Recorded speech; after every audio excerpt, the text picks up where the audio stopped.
Black Star Network is here. Hold no punches! I'm real revolutionary right now. Support this man, Black Media. He makes sure that our stories are told.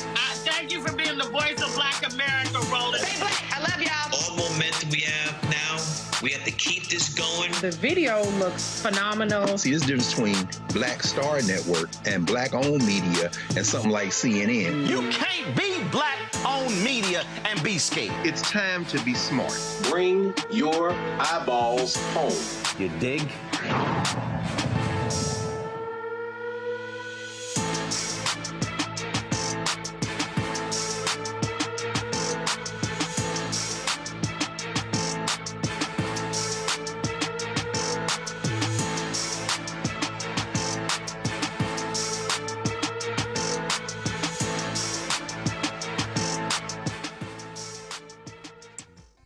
All right, it's Tuesday, April 21st, 2026, and I'm Candace Kelly, sitting in for Roland, who was on the beach taking some much-needed time off. He is celebrating his 25th wedding anniversary. Have fun, Roland, there. Here's what's coming up on Roland Martin Unfiltered, streaming live on the Black Star Network. Democratic Florida Congresswoman Sheila Cherfilus-McCormick resigned just hours before the House Ethics Committee was set to discuss potential sanctions against her following her conviction for multiple violations of campaign finance laws. The Justice Department is investigating the Southern Poverty Law Center in connection with a now-defunct program that used paid confidential informants to infiltrate white supremacist and other extremist groups. Virginians have less than an hour left to vote in the redistricting referendum.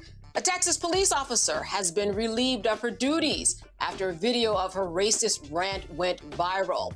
Also, the former self-described supermayor of Illinois, Tiffany Henyard, will be allowed to continue her campaign for a Georgia County Commission seat as a Republican. We'll also continue to address the epidemic of fatal domestic violence by focusing on the anatomy of an abusive relationship. And in tonight's Shop Black Star Network segment, we're going to showcase a little magic with Afro Unicorn. It's time to bring the funk on Roland Martin Unfiltered, streaming live on the Black Star Network. Let's go. He's got it. Whatever the miss, he's on it. Whatever it is, he's got the scoop, the fact, the find. And when it breaks, he's right on time and it's rolling. Best believe he's knowing. Putting it down from sports to news to politics. With entertainment just for kicks, he's rolling. It's on go, roll, y'all. It's Roland Martin, yeah. Rolling with Roland now. He's funky, he's fresh, he's real, the best, you know he's Roland Martin now.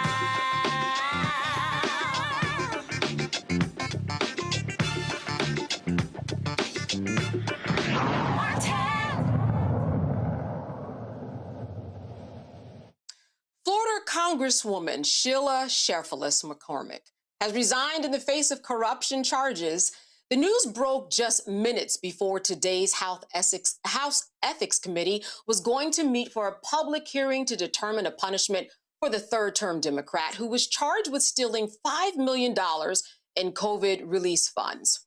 She released this statement on social media. "This was not a fair process. The Ethics Committee refused my new attorney's reasonable request for time to prepare my defense. By going forward with this process while criminal indictment is pending, the committee prevented me from defending myself. I will not stand and pretend that this has been anything other than a witch hunt. I simply cannot stand by and allow my due process rights to be trampled on and my good name to be tarnished. Rather than play these political games, I choose to step away so that I can devote my time to fighting for my neighbors in Florida's 20th district. I hereby resign from the 110th Congress effective immediately. But let me say this plainly. We should be very careful about the precedent we are setting. In this country, we do not punish people before due process is complete. We do not allow allegations alone override the will of the people. That is a dangerous path, and one that should concern every American, regardless of party. To my constituents, it has been the honor of my life fighting for you in the U.S. House of Representatives, And thank you for standing with me and fighting alongside me. This fight is far from over. House Ethics Chair Michael Guest addressed her claims after reading her resignation letter in the record at today's hearing. The Committee on Ethics will come to order. Before we begin, I would like to read a letter into the record. This letter is dated today, April 21st, 2026. It is addressed to the Honorable Mike Johnson, Speaker of the House. The letter reads, "Dear Mr. Speaker, I hereby resign my office from the 119th Congress as representative from Florida's 20th Congressional District, effective Tuesday, April 21st, 2026, 1:30 p.m. It has been an honor of my lifetime to serve the people of my district, and I remain proud of the work we have accomplished on behalf of our communities. After careful reflection and prayer, I have concluded that it is in my best interest and the interest of my constituents and the institution that I step aside at this time. I remain committed to supporting a smooth transition and ensuring a continuity of service for the district. Signed, sincerely, Sheila Cherfilus-McCormick, Member of Congress." In light of Ms. McCormick's resignation earlier today, the Committee on Ethics has now lost jurisdiction in this matter. There will not be a sanctions hearing. I would like to thank the committee staff who are with us today for their 2.5 years of hard work in this matter. I will tell you that the committee has worked diligently to investigate this matter, that this was not a rush to judgment as some would claim, that this was a very deliberate process to gather information into allegations that were extremely serious and extremely complicated. There were multiple witnesses that were spoken to over a 2-year period. There were tens of thousands of documents that were subpoenaed, gathered, and reviewed. And throughout this process, Ms. McCormick, who has now resigned from Congress, had multiple ample opportunities to present exculpatory evidence to the committee and to address the committee both by way of a voluntary statement and then also to comply with the subpoena that was issued in this case. So I would like to thank the staff. I would like to thank the investigative subcommittee that worked so hard on this matter. All right, well, meanwhile, the Congressional Black Caucus, they released this statement. The Congressional Black Caucus recognizes the service of our colleague, Representative Sheila Cherfilus-McCormick. She came to Congress with a deep commitment to her community and determination to serve the people of South Florida, making history as the first Haitian American Democrat elected to Congress. In doing so, she helped broaden representation and brought visibility to the experience and aspirations of Haitian Americans and the broader Caribbean diaspora. During her time in office, she worked to uplift her constituents and elevate issues impacting underserved communities at home and abroad. Her voice and perspective contributed to the ongoing effort to ensure that Congress reflects the people it serves. We extend our appreciation for her service and offer our prayers for her family. We wish them strength and peace in the days ahead. All right, well, I am joined by my panelists right now. First, we have Dr. Larry J. Walker. He's an associate professor at the University of Central Florida. Also joining me, Patrick D. Schaefer. He is a political philosopher and public scholar. I want to thank you both for being with us today. I want to start with you first, Dr. Walker. It seems to me that there was an effort by the Congresswoman to say, we need more time in order to carry this out. Not only that, but we deserve a little bit of due process. What do you think about her arguments? Yeah, I think that her argument falls on deaf ears, and there are a couple of reasons for that. So I can speak to the ethics process as, have worked as a senior staffer on Capitol Hill for a number of years and see many members, including some members of the CBC, go through various ethics challenges. And as the chairman noted, tens of thousands of documents, she's given ample opportunity to testify or offer counter evidence based on the allegations from the Department of Justice and the millions of dollars they suggested that she is stolen. So it really is unfortunate, I have to note, in terms of not only being a member of the CBC, but the fact of the matter of what Haitian Americans are dealing with right now with protective status in terms of the attacks, and that she won't be there to represent them. The other thing I want to note is related to this issue is we don't know when Governor DeSantis is going to call for a special election. So this is an unfortunate issue all around. I'm glad she resigned because she was likely to be expelled by Congress, and you do not want that to happen.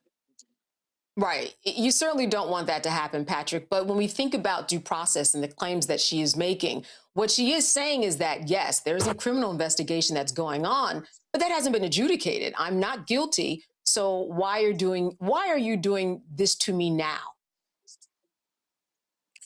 Yeah, and I think on the... No, I'm sorry, go ahead. Oh, no, go ahead. I think that there was just a technical glitch.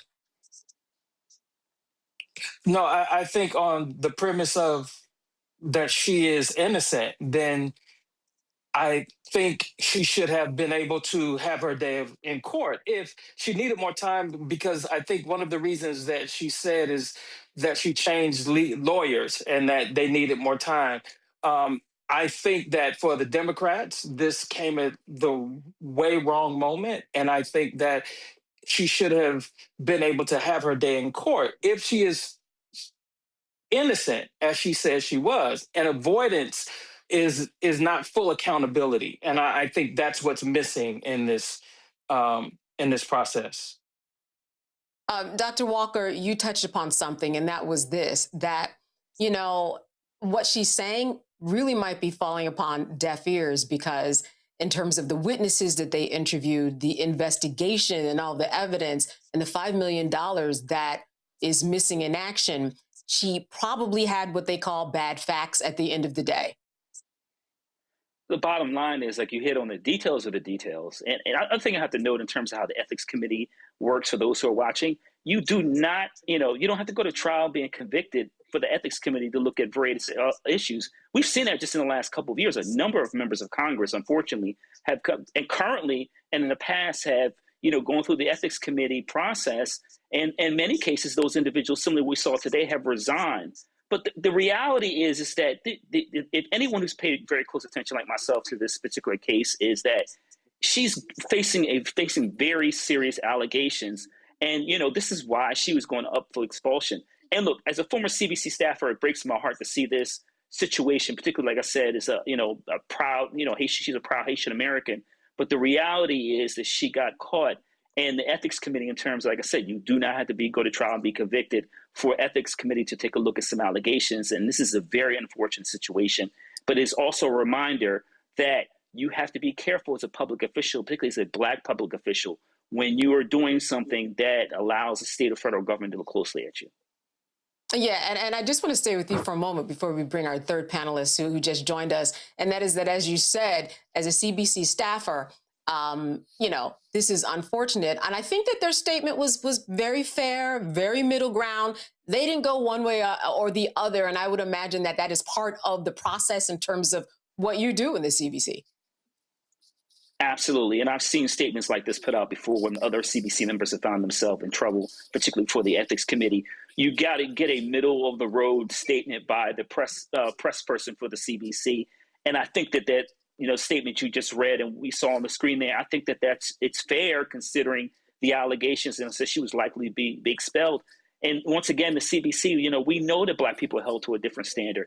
You cannot, get involved, in these kinds of allegations, because even if it's not true in some situations, if there's any inclination that you might be involved in something, that the government is going to take a look at you. It's a long history of that happening. Unfortunately, this is a case where, like I say, the allegations are extreme. All right, I want to bring in our third panelist. Teresa Lundy is the principal and founder of TML Communications. Thanks for joining us this evening. What are your thoughts about the Congresswoman, her resignation, especially when, as we've talked about, it impacts the Haitian community, everything that they're going through right now. They are in a state of turmoil here in America and abroad if they are sent back. I totally agree with our panelists. I think, her resigning is a indication that the times are coming. So it is very unfortunate that she did, but it's also the allegations that are presented against her are also very stringent.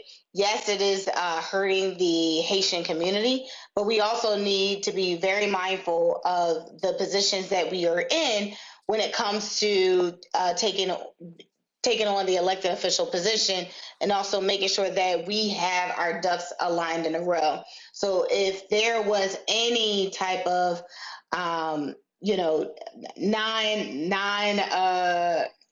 focus on why she wanted to run for the seat, I think it was very apparent to note that, she resigned because of the situation at hand, and hopefully she can get that resigned and may, have an opportunity to come back. But I think the Haitian community will be okay. I think there should be more representation that will step up in that seat. And I think there is a time for them to rally and galvanize around an elected official that won't have so much of an allegation or scandal in the future.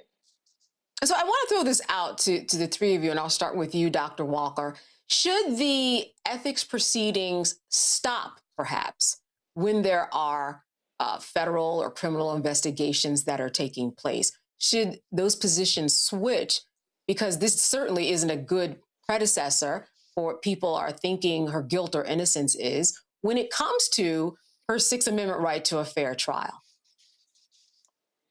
Well, I think it's important to note that, and I think you heard Chairman Guest kind of allude to that. This is the end where she submitted her resignation. She is she's no longer a member of Congress, and that is the investigation is over. And I also should know that he talked about 2.5 years of in terms of this investigation taking place. So it is now the end of the investigation. She is now no longer a public servant, and now just a regular everyday American. And next, obviously, is the criminal trial, and that is going to be challenging.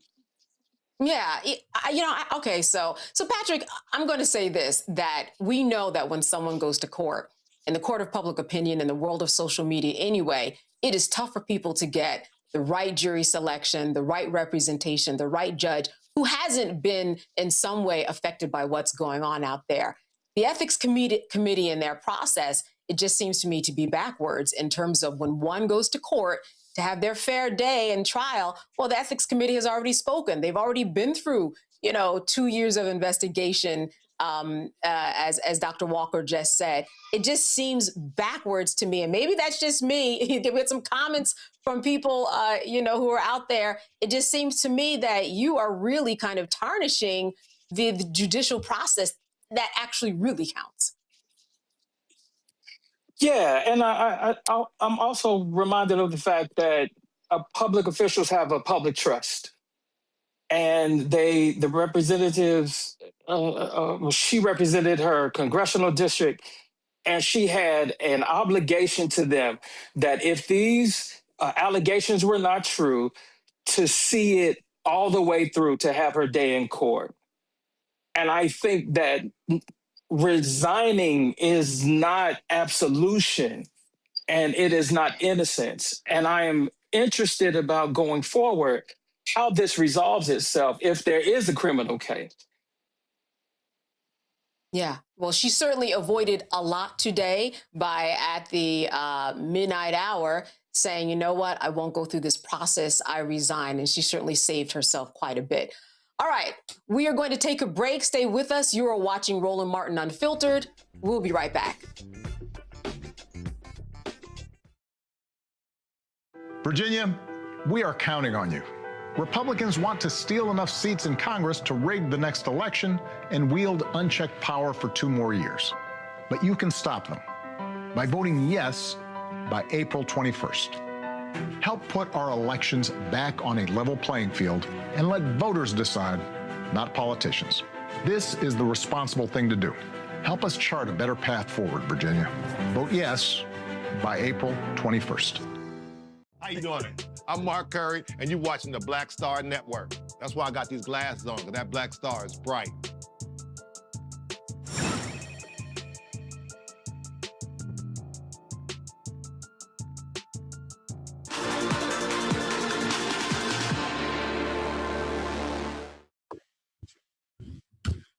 All right, we have some breaking news that just came down. The Southern Poverty Law Center has just been indicted by the Trump Justice Department. Now, this is something that we were going to be covering anyway. This is a Montgomery-based civil rights group, as you know. And just to catch you up a little bit in terms of what happened before, in a video message that was posted online, the center's CEO, Brian Fair, he's already said that he believed that this was coming. He believed that federal investigators were preparing to take legal action against some of his employees, stemming from their use of paid confidential sources to infiltrate and report on violent white supremacists and other extremist groups. And he vowed that the group would not be intimidated or silenced. Well, now the Department of Justice, as I just told you, this is breaking news. The Southern Poverty Law Center says that they have just been indicted. Let's hear a little bit of a soundbite from Brian Fair, the CEO. For 55 years, the Southern Poverty Law Center has stood as a beacon of hope, fighting white supremacy and various forms of injustice to create a multiracial democracy where we can all live and thrive. We are therefore unsurprised to be the latest organization targeted by this administration. They have made no secret of who they want to protect and who they want to destroy. For example, in October, FBI Director Kash Patel announced the Bureau would sever its ties with the SPLC. And in December, House Republicans held a hearing to accuse us of being partisan and profitable. The latest threat is the most serious: a criminal investigation and possible charges against the SPLC or some of our employees. Although we don't know all the details, the focus appears to be on the SPLC's prior use of paid confidential informants to gather credible intelligence on extremely violent groups. This use of informants was necessary because we are no stranger to threats of violence. In 1983, our offices were firebombed, and in the years since, there have been countless credible threats against our staff. For decades, we engaged in unprecedented litigation to dismantle the Klan and other hate groups. In light of that work, we sought to protect the safety of our staff and the public. We frequently shared what we learned from informants with local and federal law enforcement, including the FBI. We did not, however, share our use of informants broadly with anyone to protect the identity and safety of the informants and their families. And while we no longer work with paid informants, we continue to take their safety seriously. These individuals risked their lives to infiltrate and inform on the activities of our nation's most radical and violent extremist groups. When we began working with informants, we were living in the shadow of the height of the civil rights movement, which had seen bombings at churches, state-sponsored violence against demonstrators, and the murders of activists that went unanswered by the justice system. There is no question that what we learned from informants saved lives. Today, the federal government has been weaponized to dismantle the rights of our nation's most vulnerable people, and any organization like ours that tries to stand in the breach. We stood in the vanguard then, and we stand in the vanguard today. We will not be intimidated into silence or contrition, and we will not abandon our mission or the communities we serve. This moment in history finds Americans in a critical struggle between those who continue to pull and bend the arc of history toward justice and those who resist progress. We will vigorously defend ourselves, our staff, and our work. We will continue to fight hate, and we will continue to seek a safer and more just world. We trust that the many people and organizations who share our commitment to defending civil society will stand with us as together we fight injustice. Thank you. All right, so this was a group that was founded in 1971. It started out and they had many, many lawsuits and represented civil rights groups and civil rights, did advocacy. but they eventually did start to infiltrate and watch Ku Klux Klan chapters and eventually had the Klan Watch Project. And so now here we are. And I think what's interesting is that they have had a long history of working with the Department of Justice, and they had a symbiotic relationship where they would exchange information that they thought was doing good for everybody. I want to start with you, Dr. Walker. What are your thoughts about this indictment when historically the government, the Department of Justice, has actually depended upon this organization to bring them credible information that ultimately would make people safer, especially during the civil rights movement? We have to call this for what this is. And the situation we're seeing from the federal government is utilizing old Jim Crow practices. So we're going back to the days of J. Edgar Hoover and other leaders in the FBI and various other federal and state agencies would attack any organization or fought for social justice. And like you talked about, the center's reputation is impeccable as it relates to infiltrating these, the KKK and various other white supremacist organizations to ensure that they protect the lives primarily of Black folks throughout the United States, but all Americans. And this is a 360-degree turn from what we just saw the Biden administration and other Republican, Bush Jr., Sr., other Republican administrations. And once again, these are Jim Crow tactics. And Black people have to pay very close attention. I know we're going to talk about what's happening today in Virginia, but we've got to make sure when midterms come out that we vote and that we make sure that folks who are going to fight for racial justice have our back, and that these kind of blatant attacks to dismantle racial justice organizations doesn't happen. Teresa, let me go to you. A really interesting, but not surprising move by the administration, but for a group that has been working so long together. It just seems like it doesn't make sense because you're trying to protect people. But this is something that actually does make sense when you think about what the Trump administration has been doing and how it works. Yeah, this is the playbook. If you don't play by the rules of the Trump administration, you will be canceled, you will be cut, and you will be defunded. And unfortunately, the Southern Poverty Law Center is getting the treatment that the Trump administration has done to many other organizations. But the one thing that I do love that the Poverty Law Center has done is that they've made their position clear of that they are targeted, they are a victim of this malicious threat of their 55-year-old organization. And they made it clear that we haven't done anything wrong. And those who support us, hopefully you still will. But it's unfortunate that, especially with all the dealings that we've seen under the current FBI and his scrutiny and their entire organization, that this is what they want to come for next. But it seems like in the Trump administration that is those that are performing with integrity and that are performing for the highest standards of it are being canceled in this administration. So I just hope that the Poverty Law Center just keeps hope alive and makes sure that their donors over the last 55 years are still supporting them in their efforts. Patrick, this is an organization that has trained thousands of members of the government, as well as worked very closely with the police in order to solve crimes, in order to figure out, what churches were being bombed and where the Ku Klux Klan would move next. This certainly makes it a much more difficult proposition to trust in the police and to understand where law enforcement is coming from. I mean, what is their MO? This is ridiculous. Yeah, and never in my lifetime have I seen the United States government wage war against its own citizens, specifically those who have been working in concert with the government to protect those who are most vulnerable. And so I think it's amazing what we're seeing, but it's not surprising by these presidential prerogatives. And so I, like all of you all, hope that the center really focuses in and digs in its heels to protect, because the protections that they offer are very much still important.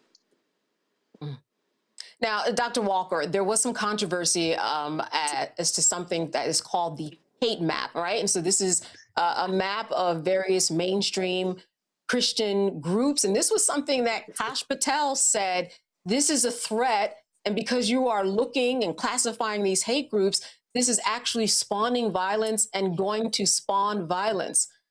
What's your response to that? So that's like twisting yourself into a pretzel. I think that's the best way to describe it. It's also really interesting to me that the same folks who say it's okay to pardon January 6th insurrectionists who defiled the U.S. Capitol just a few years ago and committed crimes since then are not a threat to the public, but somehow the center, which has worked with the federal government for decades to dismantle these various hate groups and protect Black people, is a threat. It doesn't make any sense. It makes ideological sense if you have a certain perspective, right-wing perspective on these issues and don't care about the overall concerns or challenges that Black people have encountered through Jim Crow to this period of time. And so they're contradicting themselves. It makes no sense. January 6th individuals are okay, but the center is a threat. Makes no sense to me.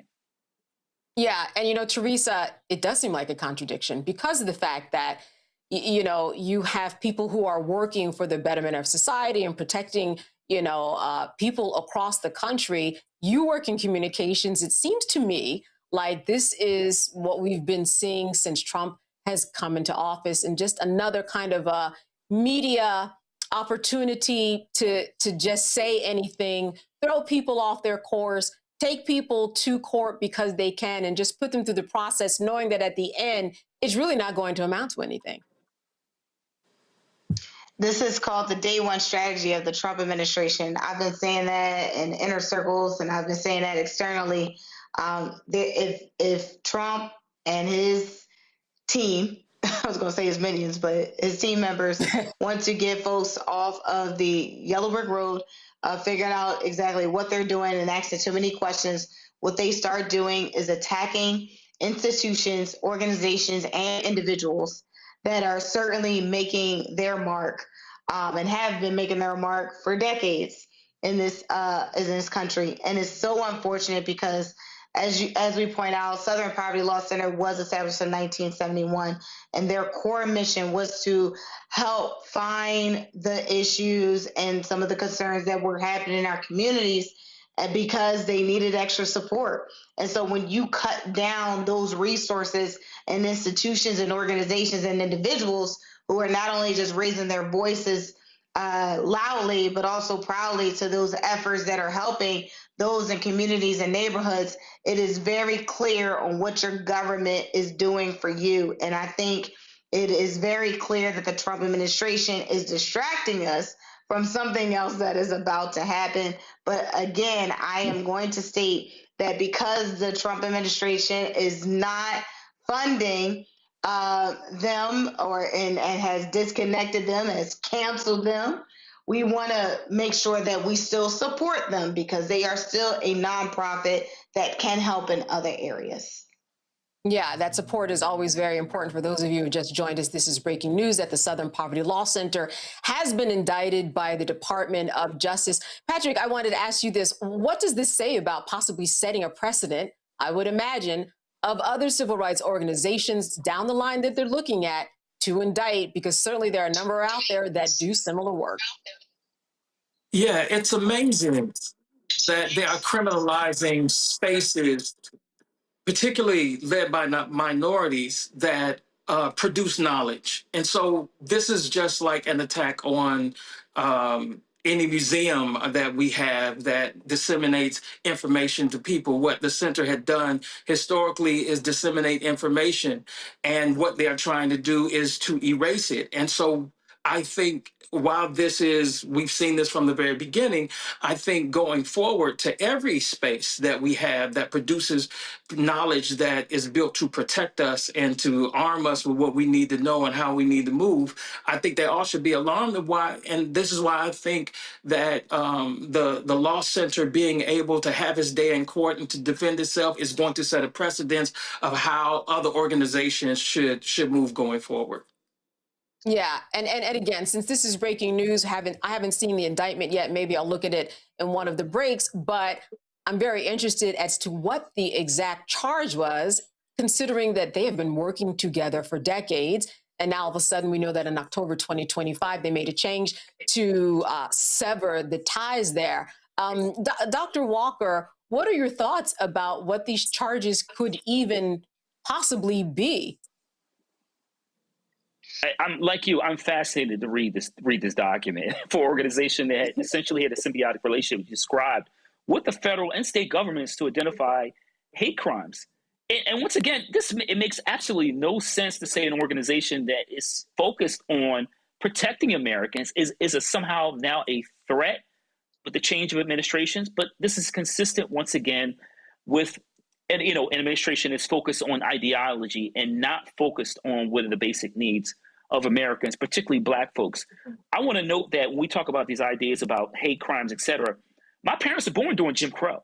So this idea that, these things have certainly gone away is not true. I'm first generation post Jim Crow. So, these issues, these challenges that our family members have to deal with is not some ancient times that I have to read about in a history book.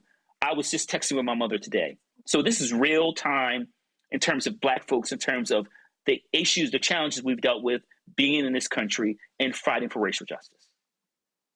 So as we know, Teresa, this was breaking news. Brian Fair, we already heard a soundbite. That was already prepared before we even started this show and the breaking news came out. So just like Trump, interestingly enough, and of course, they were ahead of the game too.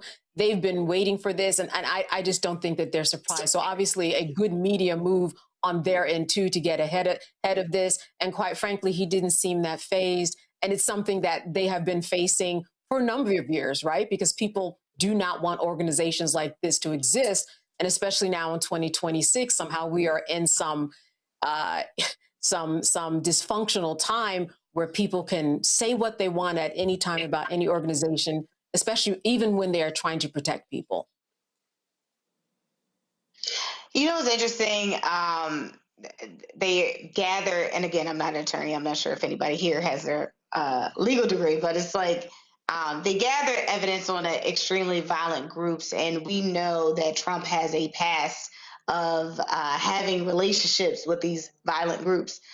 Those, when we talk about January 6th, those who have been a part of those, quote, violent groups, when they have insurrected our country in some way, shape, or form and have infiltrated ICE as full-time jobs getting paid six figures. And so, unfortunately, for some of us, it's just not surprising. It's another attack on what's happening in our government under this administration. And I think most of us are just waiting for the what's next. And it's unfortunate that with this administration, we can't even focus on the issue at hand because we're always now looking at the rollout.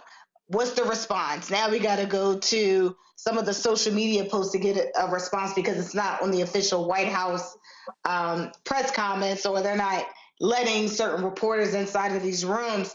But this has been an ongoing effort from the administration to, as much as they say they want transparency and they, want the realization of the facts and what they're doing in the administration to get out, and they don't want fake news to be a part of it. They are the convener of most of these altercations that are happening that is affecting everyday folks. And I think people are just kind of getting, I know me personally, I can't say with everybody, but the conversations I'm having with some of my colleagues and friends are that we are just drained of what's coming out of this administration because we're not sure if it's fact, fiction, and then following up, trying to find additional sources to make sure it's corroborated before we even talk about the issues at hand that is what's coming from this administration. So it's like I said before, it's just unfortunate.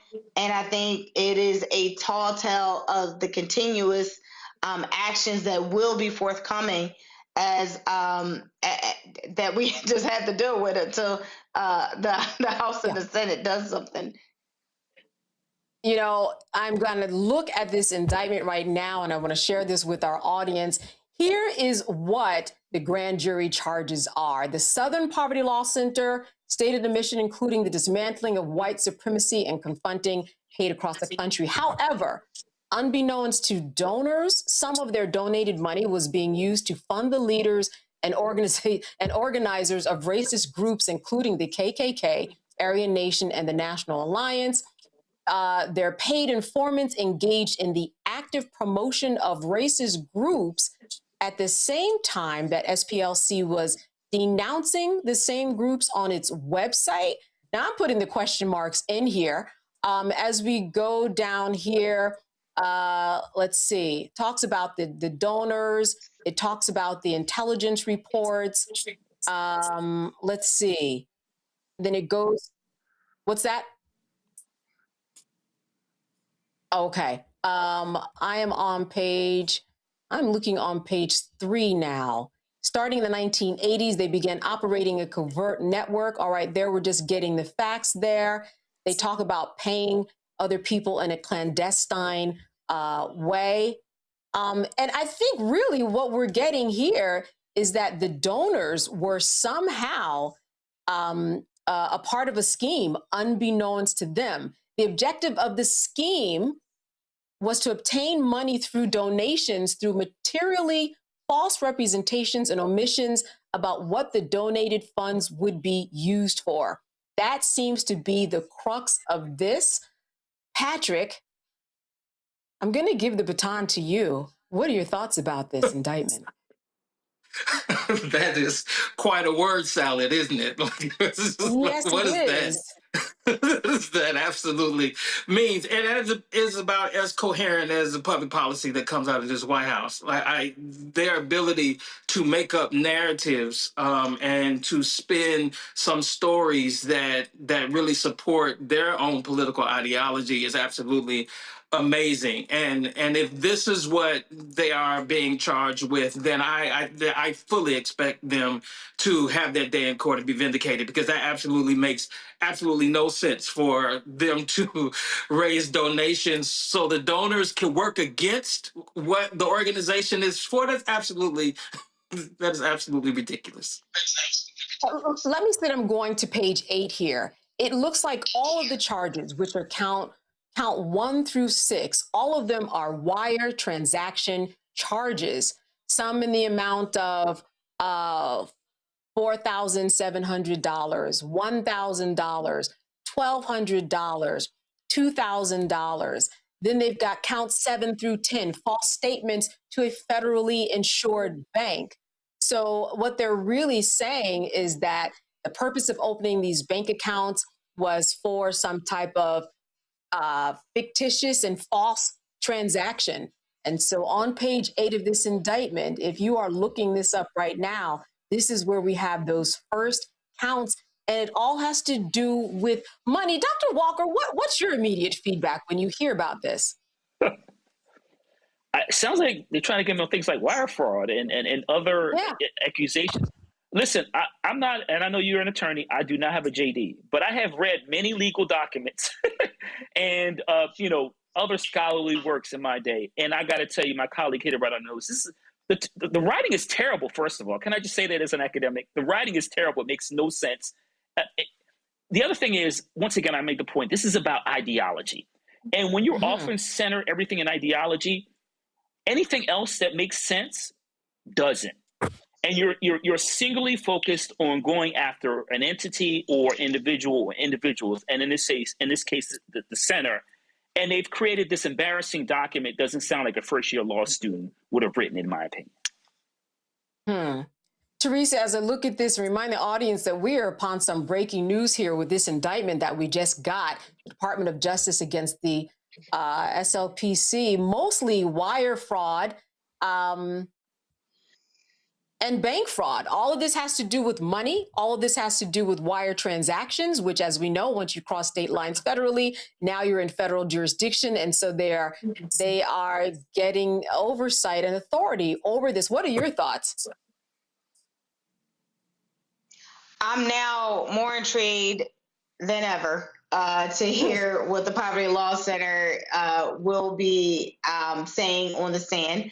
and also having their accountants readily available to dispute or either give a response to some of these transactions. I don't play when it comes to money. So if there's some issues, but sometimes, you know, what I've read in some of these other Trump indictments, you know, they've never given the organization opportunity to respond. So that's usually always the step one is, hey, can you explain these charges? And then comes the, you know, there's the charges that aren't explained. Here comes the indictment. So according to the video, it doesn't seem like they were even given that judicial process review. And so here we are. Now we see what they're being charged with. And now it's just how they respond. And unfortunately, you know, they're being dragged right now. But I think once the truth and the facts start correlating, we can start getting some answers, you know, to how they responded to these charges. Yeah, let me fill in some other blanks. I'm now going to page 6 of this indictment. Again, in this breaking news from the Department of Justice against the SPLC to secretly funnel donated money to the Fs, individuals at the SPLC, including a person who would become the chief financial officer and a person who would become the director of intelligence, among others, opened a series of bank accounts in the name of various fictitious entities, including or but not limited to, and it goes down and gives these lists of what they're saying are fictitious entities that were never incorporated, did not have bona fide employees, and conducted no actual business. So they're saying that this all has to do with the relevancy of opening up bank accounts, which, of course, when you open up a bank account, you do need all of this in place. You need officers, you need people to take positions, you need to have employees, and you do need to be honest. I mean, this will be very interesting to see what the response will be. As we close this out, I want to open up the floor. Any idea about what you think the response will be? There may be no response because this sounds so ridiculous. I think the important thing to remember is, no, I was just going to say one of the objectives is to financially hurt the organization, also hurt their reputation. They have a sparkling reputation for decades. Right. But in addition, this is an effort to financially defund them. That's the word, I'll use a word they like to use. And so that is essentially what they're attempting to do, is to harm them financially with donors and attorneys' fees, et cetera, so that possibly the organization has to go under. Yeah. And like you said, sometimes people put others and organizations through the process, and that actually is the punishment in and of itself. They know that it's not going to amount to anything, but you have to fend for your reputation. You have to pay for an attorney. You may come out with your reputation on the other side soiled, which, you know, we might be dealing with a defamation lawsuit from the Southern Poverty Law Center. So, you know, we have to see what's to come, but I think that the doors are open because this seems way more than just a stretch. But what happens again is that you get a grand jury to actually agree with what you were saying and close proceedings. Somehow they got enough people to say, you know what, this is legitimate. Let's go on. I think that in the future, we're going to see whether or not a judge thinks that this has even the viability to proceed, or whether or not it is just a waste of the court resources and will actually dismiss the case. All right. Well, all of that to come. And if we have any other breaking news, certainly we're going to keep you up on this. Maybe there will be a response by the end of the evening. All right, you have been watching Roland Martin Unfiltered on the Black Star Network. Stay with us. We are going to be back after a break. With medicine and science under attack, I want to keep you and your family informed and healthy. I'm Dr. Ebony Hilton, and I knew at the age of 8 that I wanted to be a doctor. So I studied hard and became the first African-American female anesthesiologist hired at the Medical University of South Carolina since its opening in 1824. And I always say I was made into a doctor, but I was born to be a mom. And as a new mom, wife, sister, daughter, and friend, I understand how frightening a medical crisis can be. I care for individuals on some of the worst days of their lives, and it's my mission to provide you with a safe space to gain clarity on issues affecting your mind, body, and soul. I recognize that there are health disparities, particularly as it pertains to race, and I want to help bridge the gap between you and your healthcare providers. Join me every Thursday for Second Opinion on the Black Star Network, where each week I'll invite experts from various medical fields to share the latest health news. We'll discuss topics such as the vaccine debate, mental and sexual health, medical bias, infertility, menopause, andropause, nutrition, and aging. Together with my medical colleagues, we aim to provide you with a second opinion. Don't miss it, Thursdays only on the Black Star Network.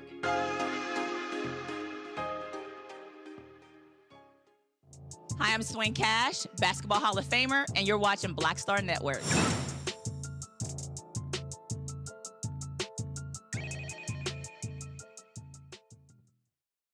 All right, just a reminder, if you live in Virginia, you have less than 30 minutes to cast your vote to decide whether to temporarily empower the Democratic-led legislature to redraw congressional and legislative districts ahead of the 2026 midterm election. Virginia's 11 congressional districts are updated every 10 years by the Virginia Redistricting Commission. The last redistricting occurred in 2021, and the next one will be in 2031. If the amendment passes, Virginia will have 10 congressional districts. All right, moving on to other news. I'm sure a lot of you saw this one. A Houston police officer has been relieved of her duties over a video posted to social media of her going on a racist rant. Now, authorities say that they believe the person in the video is Houston police officer Ashley Gonzalez. While she's still technically an employee, she's actually been relieved of her duty. And according to the Houston Police Department officials, Gonzalez turned in her badge and gun and will be checked on to make sure she's at her house every day. She's not allowed to perform any police duties. In the video, Gonzalez appears to refer to an incident that occurred while she was off duty. Let's take a look. The amount of times that I will always and forever say that I fucking hate niggers. Oh my God, I fucking hate chimps. Like, I hate y'all. Like, I don't fucking, oh, we were slaves this entire, I don't give a fuck, nigga. Like, for a fucking reason, you guys were fucking slaves. You guys don't know anything better than to fucking steal. Like, oh my fucking God, nigga. Like, I was literally eating fucking food with my friend. He had his, oh my God, like, I don't know, por Dios, por gracias de fucking Dios, I had my fucking wallet next to me, like my whole purse, and those fucking, like that little fucking small ass chimp decided not to fucking steal my fucking wallet, nigga. Oh my God, nigga, I would have grabbed my heel and like whooped the fuck out of that nigga's ass. But like, whatever, right? Some other but no homo or nothing. Y'all don't know how good it felt to say like out loud, like goddamn, nigga, like oh my God, I felt like I was back in the Marine Corps, nigga. Like I kid you not, I don't know what the fuck came over me. I grabbed that nigga by the neck and I was like, come here, you fucking nigger. And oh my God, like I felt like the world just stopped. Like it was just peace. Like I don't know. And then he was just like even I in my head I was like, damn bitch, te pasaste, because I called him a fucking nigger, dog. Like imagine.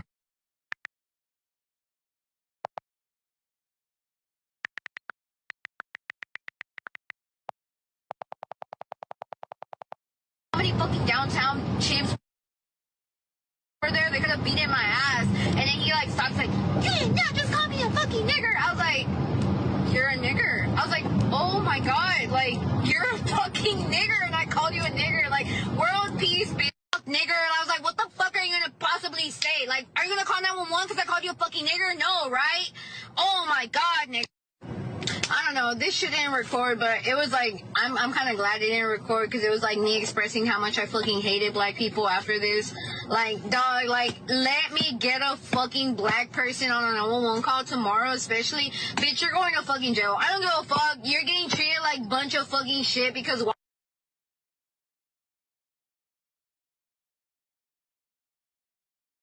All right, give me a word. Can you hear me? Because seemed like there were some slight technical difficulties. You can hear me okay? Yeah. Okay, wonderful, wonderful. Yeah, let's clean our mental palates of that. Just for the record, she's fired. I mean, I don't even know if we need to do a segment. She's fired. But let me tell you that the Houston police officers, huh? No, she was not fired. But what I'm saying, eventually, she's going to be fired. The Houston Police Officers Union released this statement about the video. The Houston Police Officers Union is extremely disturbed by a video circulating on social media regarding an officer making offensive racist comments. In no way does the HPOU or its leadership condone or tolerate racist behavior for any of our officers. The Houston Police Department prides itself as being the most diverse police department in the nation, largely a product of the collaborative changes to civil service law that the HPOU and the department have made through our meet and confer process. It is our belief that the department is diligently working to confirm the authenticity of this video and will take appropriate measures to ensure public confidence and trust between our department and community. When the investigation into the incident is complete, Gonzalez will either be reinstated or indefinitely suspended, meaning she will be fired or ineligible for rehiring. And that's what I said at the beginning, just as a little joke, but seriously, she's going to be fired. Can I get an amen from Dr. Walker that it is not going to go Ashley's way? Yeah, amen 15,000 times. I mean, she's going to have to hold this L, and it's self-inflicted. The other thing is, we need to talk about anti-Blackness in the Latina and Latino community, because this is another issue in a diverse state like Texas, and obviously I'm in Florida, that we don't talk enough about anti-Blackness. And this is an example. We also obviously need an investigation into the individual she came in contact with during her period of time in law enforcement, because she clearly was unhinged and could have, certainly done something that individuals didn't have, impeded someone's civil rights. So we need complete investigation on any interactions with any Black folks. Yeah, and Teresa, for someone who was supposed to be a peace officer, there wasn't a lot of peace going on in her spirit. I'm not even sure what she was talking about specifically, what got her mad. But if she's mad that way, sitting in her car, wherever she was, Lord knows what she would do with someone who was African American in her, in her purview or under her authority. Gonzalez actually told us what she would do in the video. She said if any Black person would come up against her, she would make sure their Black ASS will be in prison. So we don't really have to speculate. We just have to feel challenged that these are the type of folks that the Houston Police Department is actually hiring. Now, I think over time, I think their statement was very generalized, but I think that should have been an immediate firing. I don't think there should be necessarily any investigation. There's no need for an authentication of the video because it's on her profile. It's on her social media profile. And I'm sure she was probably in the back room that clearly said, I said it and I did it. And now what are you going to do about it? And so I think when organizations take the time, too much time, to actually make the decisions that is supposed to be made in the immediacy, it then challenges the actual workers and the morale that are Black, that are brown inside of these institutions that have to go and protect these neighborhoods and communities, and not sure they have to run into a Gonzalez who decides in her spare time after work hours that she wants to share her thoughts about African Americans and Black people and brown. Anybody that doesn't look like her. And that's, I think, is a real challenging factor of not only her statement, but okay, we now have to do an investigation. There's no real investigation that's necessary. She did it. She needs to be suspended. She needs to be fired.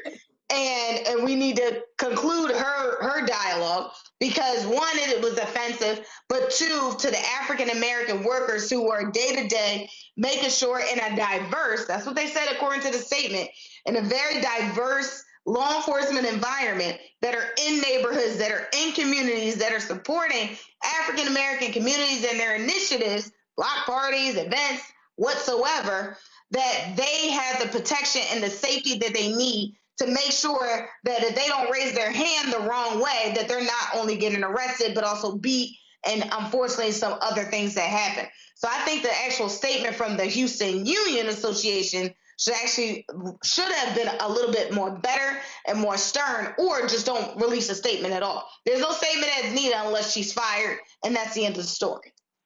I agree. I mean, it was very, very vague. Patrick Gonzalez took an oath. She broke the oath. I mean, that is like, it's basic. Absolutely. And yet I am not confident that this is the end of it just by her being fired, because white supremacy always seeks redress, even for phantom wounds. And so she gets fired for articulating her racial animus, but then she becomes a victim when she's held accountable. And she's shifted now to become a symbol of the bruising that happens by minority groups, and she becomes a victim. We've seen this happen over and over and over again. And so her being fired from, the Houston police department, it seems more like, oh, she'll just be shifted into another role or another position. And so I think that's the time in which we live in. And I'd be very curious as to how this all plays out. All right. Well, when we come back after the break, more on our continuing coverage on domestic violence and the anatomy of an abusive relationship. Make sure to stay with us. We'll see you after the break.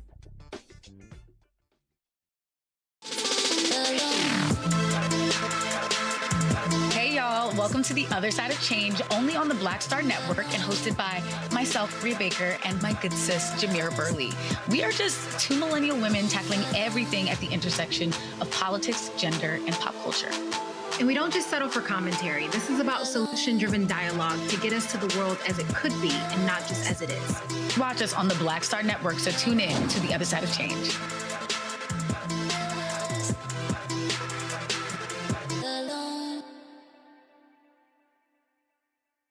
What's up? It's Talib Kweli. I'm CEO. This is the Black Star Network.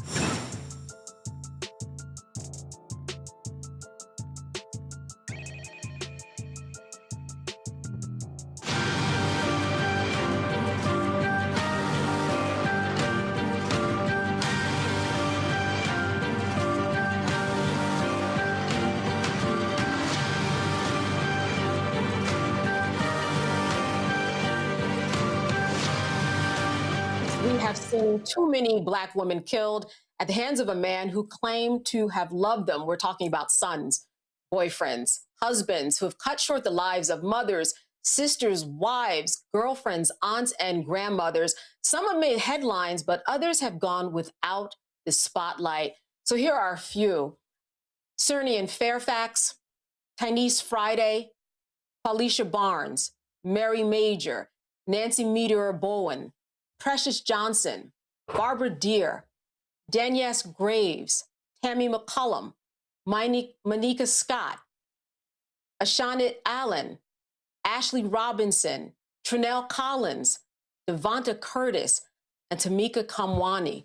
Now, in tonight's segment of Confronting the Epidemic of Fatal Domestic Violence, we're going to look at the anatomy of an abusive relationship. Do you know the signs? And do you know how to remove yourself safely from a potentially dangerous situation? Well, joining us now are Maisha Coulter, the CEO of Aid to Victims of Domestic Abuse, and Bishop Janine Hyman, a psychologist. And I want to start with Bishop Hyman because you sent a viewer comment about Roland's coverage of this important topic. I want to first read you some of it and let our viewers know what you sent. Hi, Roland Martin. I watched your unfiltered episode with my sister, Dr. Monique Swift, president of the American Association of Black Psychologists, on mental health and male violence against Black women. I'm appalled that so many of our sisters still refuse to call this what it is, a mental health crisis. I write as a 64-year-old Black woman, psychologist, academician, bishop, and church leader of 45 years, who has watched this crisis mature and deepen across my entire career as my people slowly assimilate and lose our identity. This is also personal. In the last few years, my godsister was murdered by her son right here in my city. A woman pastor, a friend of mine, was murdered in front of her own church by her brother. Both men had mental illness. Both cases went quiet. These deaths are still fresh, but nobody is talking about them. The data confirms what we already feel in our bones. We have the receipts to prove your point. This is a mental health and identity crisis. Now, nearly 20 people are physically abused every minute. More than 10 million people are abused a year. 1 out of 4 women and 1 out of 7 men experience domestic violence. 10 million children are witnesses to some form of domestic violence. So we are going to be talking about this right now with our guests. I want to start with you, Janine. And I just want your thoughts about your personal experiences and what you've seen across the board and how you see that in relationship to what we've seen in the headlines and what seemed very common to you in terms of what you've seen over the years, the cycle is just repeating itself. Yeah, what I've seen, and thank you for having me, but in these 40-some years of just doing ministry and mental health, and even my own lived experiences, I've watched the numbers about violence just keep inching up, and even the stats from 2023 until now, it's a pervasive problem that is indicative of what's been kind of underneath. By the time we get to this, the chicken has come home to roost, and we have not dealt with either as a church or community, sometimes even in the academy, the underlying issues that are almost inherent to people who have been oppressed for 400 and some years. And so we keep watching it inch up. The women, the demographic of women who experience the most violence and the most abuse is a Black woman. And it is almost like our plight, our voice, our influence, our contributions are erased and replaced. And the more we continue to do this and keep silent and keep the mental health taboo, the more we're going to see this continue to escalate. And the more we assimilate into the dominant culture. There's some things we're seeing now that we didn't used to see. Our people do. And the more we assimilate and lose who we are, the more we look at and model power after the dominant culture of less melanated people, we're going to see this continue to increase and increase and increase. And with social media, the violence is not just with the gun. The violence begins with the mental stuff. The violence begins with these negative tropes and these negative stereotypes about women. The violence begins in the pulpit with doctrine that keeps women at the bottom of a hierarchy. It begins with gaslighting. It begins with psychological abuse and misogyny. It begins in those places. And the more we keep quiet, because we are trying to protect Black men from the system, the more it continues to just mature and fester. And as you mentioned, and we've been talking about this throughout the week, the misogyny, the patriarchy, the culture feeds into all of this madness. It can be triggering. It builds a different type of person that, as you said, that we have not seen and is not indicative of our culture, right? You have up close and personal witnessed domestic violence, experienced it, and I'm sure as a bishop, heard from women and even sometimes men who have gone through this. What do you hear in terms of your firsthand experience? What are people telling you in terms of where the mental illness might fit in, or are there other things you're seeing? Really, we're just starting to talk about it. Usually when I get calls, and those of you who are on social media, every time you see a flyer almost, you have a visceral reaction because you think somebody's dead. But when I get the calls, it is people are devastated.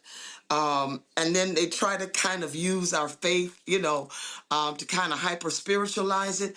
And so we really don't get to the meat of it. And for most of us, once we get you through the crisis and we get you through the funeral, we're not even talking about it. Those 2 murders that happened here, I'm not even hearing about it. I'm not hearing their names.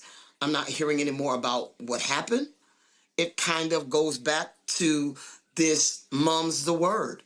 And so, as we get a little deeper in the conversation, we'll talk about the fact that you can kind of do this because we know there's not going to be any justice because it's a Black woman. I want to share this very quickly, and this is kind of what turned my head. I was on the waterfront down in Tidewater, I was walking my dog, and I passed a Black man on a bike talking on the phone. And this is the conversation that I heard. All she want is some child support. I can't stand her so and so and so. And then he said this out of his mouth. He said, a Black woman ain't. My head did the exorcist. And in that moment, it almost felt like the injustices done to the ancestors, the rage of that came to me. And when I tell you I wore that man out, I wore that man out. I couldn't even believe I did it. It wasn't all my rage. I literally, as I looked up, I literally saw in the clouds faces of Black women that, whose voice has been silenced, whose blood has never been requited, whose blood has never been avenged, whose stories never got told, whose credit was erased and replaced with maleness. And the rage that came on me. And as I started walking off, and then I was like, now say something. I'll beat you like a man. I was like, oh my God. Oh, Bishop. And I have to call my mentor. I said, what just happened? What just happened? And then I understood as I began to sit with this. This is an underlying resentment that is sold into us, Willie lynched into us. Sold into us even during slavery, where there is a collective, unconscious resentment and tension between Black men and Black women. And what he said out of his mouth is something that is a pervasive thought, whether we know it or not. Maisha, let me bring you into this so that when we look at all of these cases, but especially these two recent cases that have been highlighted, the 8 children that died, and the former lieutenant governor, we know that there was domestic issues in terms of a divorce. And we know that there were issues in terms of just their relationship. They were separating. And I wonder, is there anything that tells us about the pattern of domestic violence escalation? If we look at those 2 particular cases, anything that we can take away from them, because they did have some commonalities. They did, and that's exactly something that I think we should be talking about. Yes, there are clear patterns in regard to escalation of violence and the propensity for those types of relationships to end in intimate partner homicides. For at least 25 years, my organization has been using what's called a danger assessment.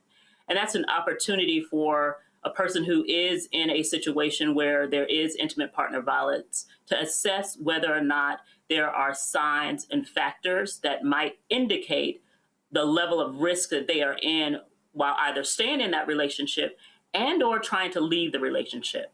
For most people who succumb to intimate partner violence, they have left the relationship. Approximately 70% of people who are killed by an intimate partner or a former partner are killed post the relationships or post their attempts to leave that relationship. So the idea that a person is vulnerable in any domestic violence situation is true, but it is even more true when the person who is the perpetrator of domestic violence is losing control of their intimate partner. And that looks like separation. That looks like filing for divorce. These are permanent efforts on the part of the person who is in that intimate relationship, saying to the person who has been abusive, I no longer want to be in this relationship with you. And that tends to trigger and escalate the need for that person to assert that power and control, which is at the core of why those behaviors are happening in the first place. And so we should be very, very clear that when someone is leaving an abusive relationship, there are things that they can look for, and there are things that they need to be cautious around. So, for example, if you are leaving someone and you have left them on multiple occasions, if that person has at any time during the course of that relationship said, I want to kill myself, I'm going to kill you, take that seriously. If that person has lost their job, if they have access to weapons, because most intimate partner violence homicides are done with the use of a handgun or some type of gun. Besides guns, strangulation. So if you have been strangled or choked while in an intimate relationship, if that's happened, and we're talking about an accumulation of these things. If you share children in common and you get into a new relationship and you're now maybe living with a new person, or that new person is involved with the children that you share with that past abusive partner, all of those things collectively, you start to add them up, and that's what a danger assessment does. It basically gives you a score. So 1, they lost their job. 2, they have easy access to a handgun. 3, they have threatened to kill themselves. 4, they have threatened to kill you. 5, you have children in common. You've filed for divorce. You've taken legal action against this person to leave that relationship. And this just continues to score. The one that we use is a product of Dr. Jacqueline Campbell. And again, it's been around for 25 years. Law enforcement has the opportunity to use ones that are more shorter in length. They ask 6 questions as opposed to the 20-something questions that are in the danger assessment that the one that I'm referencing, that Jackie Campbell created. But how these things got created is because homicides, after they occur, are examined across the United States. There are death reviews. Teams, I sit on one here in Houston in Harris County. And what they're doing is they're profiling the lives of people who have succumbed to intimate partner homicide. And they're looking at patterns that are common amongst all of those homicide victims. And so that list of 20 plus questions appear to be something that happened over and over and over and over again with victims of domestic violence homicides. And once they determine that this pattern could be monitored on a regular basis, then that's how the danger assessments were created. And then in terms of this creation, walk me through. So if someone is assessing their situation right now, this will help them, I guess, find the best door which to leave. I mean, how does this assessment help someone?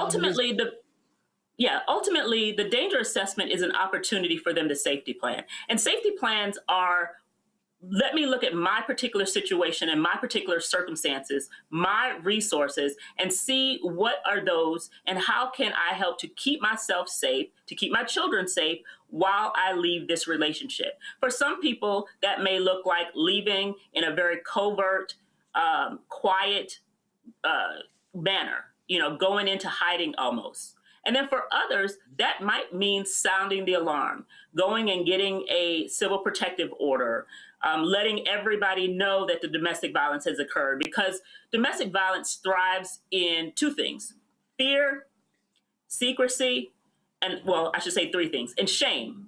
And so when you have those things, a lot of times people have no idea that a person is experiencing domestic violence. These things happen behind closed doors. People who are abusive are not showing up with a T-shirt on that says, I hit my wife, I beat my children, I do these things. That's not what happens. Most of the time they have a public-facing persona that can be very charming, can be very articulate, communicative. These are not people who are monsters in the sense that, oh my goodness, we should all be afraid of this person. And remember, they're professing to love this person. And more likely than not, they're professing to love this person to everyone on the outside. So we who are looking in from the outside have no clue that this person is dealing with domestic violence.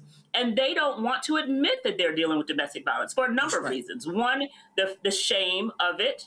They still love the person. Especially one of the things that we need to be cognizant of in our community is this fear of the pain for the perpetrator, whether that's a calling the police. They don't want to call the police because their perpetrator would be at risk of substantial harm based on the relationships and the history that we have with Black men have with engaging with law enforcement. So there's these embedded fears that go even beyond the fear of the person who's doing the harm toward them, that put the victim in a more isolated and dangerous situation.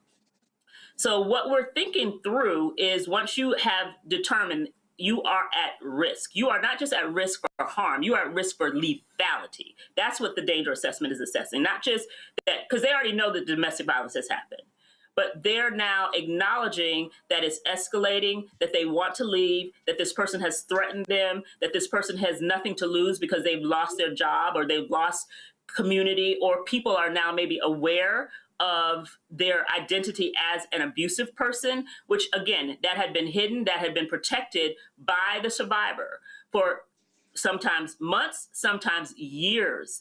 And so when they have that level of secrecy and fear dominating their world, it's hard for people to also recognize that it's getting worse. This is a problem that I am not going to be able to solve alone. I need to leave to protect myself, protect my children, and potentially save my life. They're not looking at it from that vantage point. And so that's something that when I talk to clients for the first time and I'm talking to them about, we're going through those questions, it strikes them that all of these things are true for them. And then to clarify to them that the reason we're asking this is because we know that we're going to have to protect you while you're filing for your divorce, while this divorce is going on. Because guess what? Now that we're filing for divorce, we're also going to have to deal with the new patterns of coercive control that exist through the litigation process. That's right. And a lot of times, even attorneys, they don't, you go to a family lawyer who might practice divorce and know how to get you out of a relationship, but they may not be trauma informed. They may not have an acute knowledge about domestic violence and how risky it is for people who are in domestic violence to get out of their relationships. People may show up to a lawyer and think that that is the solution. I'm getting a divorce. Obviously, things are going to end. When you're trauma informed and educated about domestic violence, you understand that no, things are probably going to ratchet up. We encourage people not to live in the house with the person who they're getting a divorce from. When we are notifying someone of a divorce, more times than not, and this is jurisdictions all out the country, you have to be served with papers.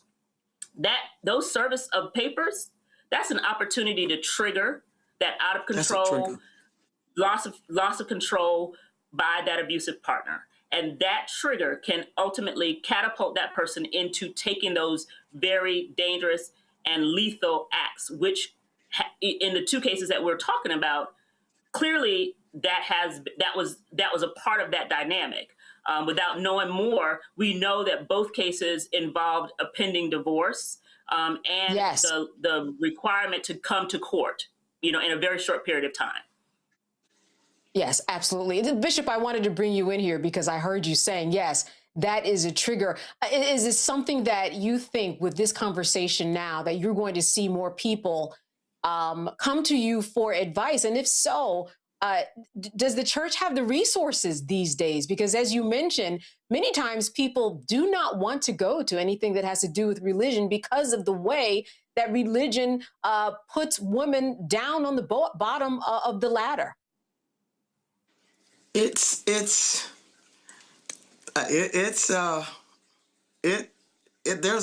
a definite tension there, particularly when we talk about the Black church, which for oppressed people should be a place of resistance. It should be a place of safety. Inherent in most of our religion, particularly the Abrahamic religions, the abuse of women is sometimes even encouraged. I've heard stories from some of our brethren preachers that said they were groomed to do what they do to women, and the kind of women you should do this to, and don't do this to any woman who has more to lose than you, and payoffs for the sexual traumas and all kinds of things. And then, of course, again, we are looking at a patriarchal kind of religion that subjugates women. And so you pour this subjugation of women and this hierarchical scale that we have. You know, there's God, and if you're Christian, then there's Jesus, and then after Jesus, there's the man, and then after that, there's the woman, and then let's put the rest of it, then there's the black man, and under that is the black woman. And so many times, it's kind of taboo. We don't talk about it. And what we do, I heard our dear sister just say many times, and this is Western culture, when a woman blows the whistle, then the perpetrator is treated like the victim. And then it's all the venom and the vitriol against the victim. And so a lot of times I've dealt with it. A lot of times the women are still protecting. They have to protect their economics. They have children. They have to protect the economics, you know, for the family. They have to protect that man's image. They have to protect that man from the system. And then they have to protect themselves from the public shame that she talked about so beautifully. And so a lot of it is just kind of glossed over, not mentioned at all. And many times we do not have the resources because we are still telling people you don't need nothing but Jesus. And we take the same gospel that has been used to oppress us to try to liberate us. You cannot use the same tools that were used to oppress us. You cannot use the same diagnostic measures because the pathology of the oppressed is not the same pathology of the oppressor. And so we're going to have to begin to have more conversations like this. And I applaud you. I applaud Roland for his efforts to do this because we have got to kind of now move beyond the taboo nature and begin to heal ourselves. We're going to have to do this ourselves. And we're going to have a different kind of conversation that's not glossed over by hyper-spirituality. We're going to have to look at, as clinicians, as researchers, what kind of things can we do to develop and further develop our own tools to handle the kind of pathology that comes from generational trauma, generational stress, and systemic racism.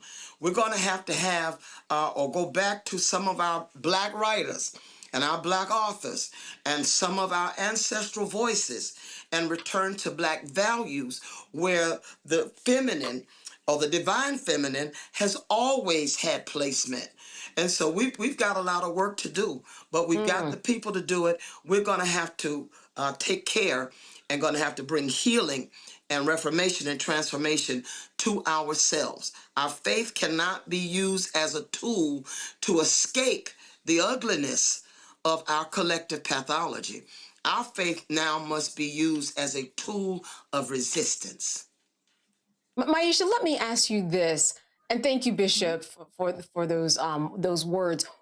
Can you walk me through this hypothetical? You know, you're out in public, your husband, your boyfriend always berates you out in public, might even grab you by the shoulders. Now, we know that that is power and control, and that might be small, but that's the beginning of things that can get out of hand. But in that situation, what does one do, a female, to intercede and stop it and correct it? What are the tools at that level? Because I see that level quite a bit where the woman doesn't even think I'm being abused because it's not the physical. We know about the power and control will. For those of you who are out there, it's put out by Duluth, Minnesota. But there are different ways that one can control somebody. But in that situation right there, what can she do to change the tide? Well, first and foremost, recognize that if that is happening, it's unacceptable behavior. And I will tell you, no one starts out hitting people in the face, punching them punching someone. It is subtle. There's a lot of things that are going to happen that are subtle, but those are the accumulation of red flags that we need to be on the lookout for. So if you're in a situation, one where you are feeling coerced or feeling uneasy in the manner that you just described, take note of that behavior and recognize that that is behavior that is likely to accumulate and become more and more and more, because most especially if your response to that behavior is they got control. They were able to coerce you into behaving a way that's different than what you intended to behave. Because again, that's what's at the beginning of these types of relationships, is people who use subtle tactics at first. If that works, it may stay subtle for a while.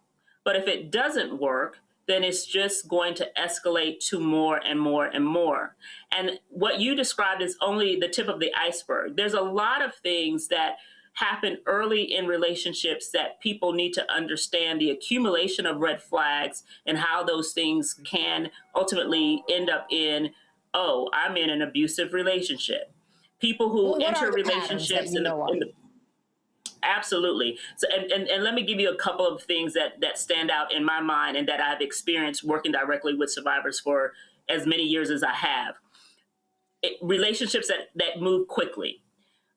They are people who come into the relationship hot and heavy. They are constantly flattering you. And then that flattery turns into jealousy.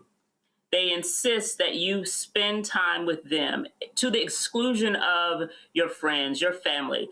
This is the opportunity for isolation to occur. They want you to participate in their activities or activities that are mutually exclusive to you all. And again, they take you out of your norms. It's one thing to fall in love and be passionate about one another in the very beginning. But if you find yourself alone and only with this person after a few weeks or after a few months when you did not have those patterns, you need to be concerned. They don't honor your boundaries. They want you to know they want to know where you are at all times. I've had young people, this is one of those things that sticks out in my mind. You have these apps like, my office lights just went out.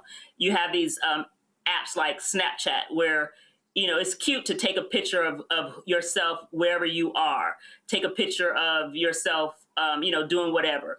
But I've seen patterns of that particular app being used to track someone, to make sure that you're where you say you are.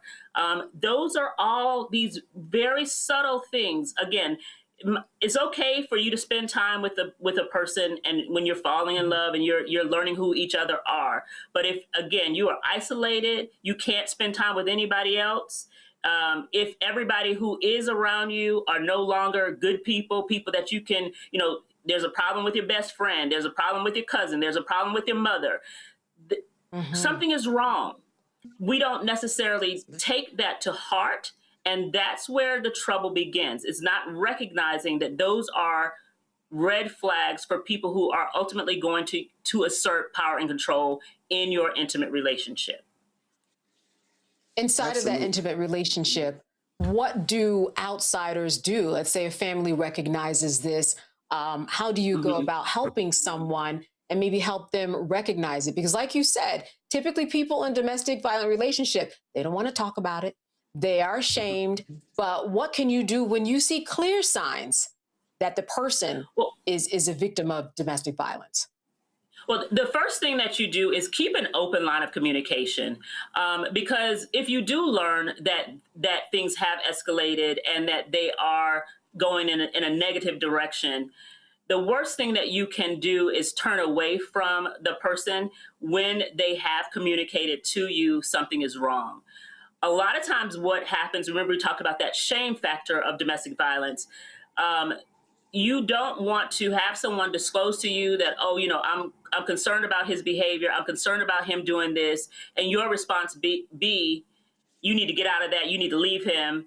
And if they don't leave him and if they don't get out of it, guess what? They will not be coming back to you because you're now a source of that shame. A source of that place where they don't feel heard anymore. So keeping an open mind and keeping the judgment violence-free zone is really, really critical to being a resource and an ally to someone when they ultimately do decide to leave that relationship. Because I will assure you that people who are in domestic violence relationships do not want to leave their relationships. What they want is for the behavior that is negative toward them to stop. And unfortunately, they will not be able to stop or control that person's behavior by being compliant. By all they're doing is decreasing and decreasing and decreasing and losing their autonomy, but they are not changing that abuser. What they're doing is training that abuser to know this is working. I have beat her down. I have isolated her. I am in control. And so once that starts to happen and they really truly are isolated and without resources, it makes it even that much harder for them to leave that relationship. So as an outsider looking in, learn to not judge, always be a listening ear for them. I can't tell you how many women that I have started a divorce with and had to kind of stop the process. And I know that they're not accepting my call because they want to get back with that person. But guess what? I'm going to still be here because at the end of the day, I know that that person is dangerous for them. I know that they are at risk for real harm. And I don't ever want to shut somebody out to the point that they lose an actual resource that could allow them to get out of that relationship safely. So that's what you have to think about as a loved one, as an outsider who's observing and watching someone who you love turn inward, lose themselves, get beat down, both mentally and physically, and still stay there and want to try to help them. All right, I want to bring my panel in. I want to start with you, Dr. Walker. Questions for Maisha or Bishop? Yeah, thank you for this really important conversation. We need to continue to have it, particularly in the Black community. One of the things I want to talk about, and in the clinicians, can we talk about ACEs, adverse childhood experiences, in terms of how children are impacted in the long-term trauma they experience when they view intimate partner violence? Yeah. So for those in the audience who don't know what adverse childhood experiences are, it is children who are impacted by domestic violence, seeing domestic violence in their homes. Oftentimes, the most immediate response is their own behavioral issues show up either in school or in public spaces where, they might have been a kid who was well-behaved or normally behaved, and then that behavior starts to change. And it can also continue to evolve depending on the age of the child. So we're talking about younger children. You'll see behavior changes, usually for the negative, usually in the form of maybe violence, maybe children not listening, being defiant. As they age and increase in their understanding about the dynamics of domestic violence and witnessing that in their homes, what you will oftentimes see is children picking a side. They will ultimately mirror the behavior of survivors or the abused, or they may mirror the behavior of the perpetrators. And it sometimes lines up with gender, but not always. It's just something that does happen where when kids are seeing domestic violence occur in their home, those are some of the immediate responses. Younger kids also have developmental issues. You can interrupt their capacity, their abilities as far as their cognitive development as a result of seeing this type of violence and experiencing that harm or watching that harm on a regular basis. They deal with PTSD and some of the mental health issues that occur by having those traumas occur based on just the actual observation of violence, not necessarily even them physically being harmed or assaulted themselves. All right, Teresa, a question for Bishop or Maisha? Yes. Yeah, Maisha and Dr. Heyman, thank you so much for that deep dive into domestic violence. I actually work with a client of mine whose job is to do PFA orders. I think one of my questions for you is, with this newer generation coming up, not millennials, but I believe it's Generation Y or Z, but the younger generation, How are they supposed to identify some of these signs, especially on social media? Social media is kind of like the new app for social conversations and connection. So how do they make sure that they are starting to see these signs, just even maybe verbally inside of these group chats and direct messages? Yeah, earlier I was talking about Snapchat and using those types of apps for the purpose of controlling the other by, you know, confirming where you are, show me your location. They can see where each other are on a regular basis.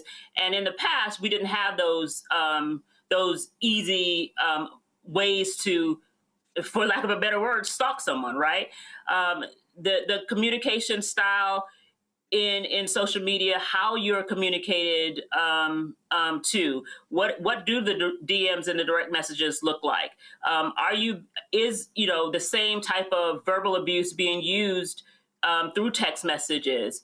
Are you being shamed by social media, whether that be using intimate photos in a derogatory or negative way?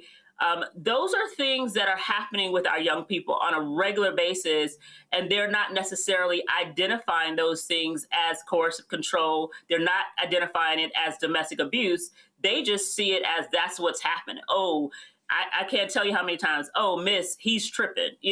Just this sort of minimization of bad behavior, but in the way that they communicate. And that is, and unfortunately, it is, again, pervasive. It is opportunistic. It's just something that's at the ready, and it's being minimized and not explained in a way that they recognize is unacceptable. I should not have to tolerate this level of communication. I shouldn't have to show somebody where I am and they be able to track me at all times. I should be able to move around freely. I shouldn't give up my sports or give up the things that I like or the friends that I like because I also like this person. Bringing that to their attention and letting them understand that those behaviors and expectations by someone who says that they care about you and love you is very much problematic.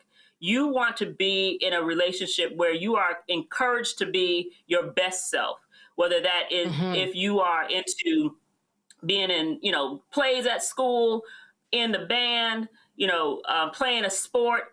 The person who cares about you should be supportive of those things, not minimizing those things, telling you to skip those things, telling you to retreat from, the friends that you have, especially when those friends have a positive influence on you. Or not just the friends, the parents. Your mom is crazy, your dad is crazy, they're tripping. You need to do something about how they talk to me.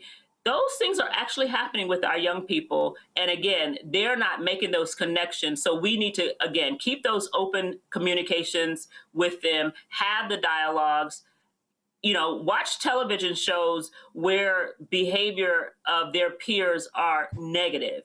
Watch those shows with your children, talk to them about the behavior, hear what their opinions are around how this, character is behaving in, Euphoria or, yes, whatever the shows are.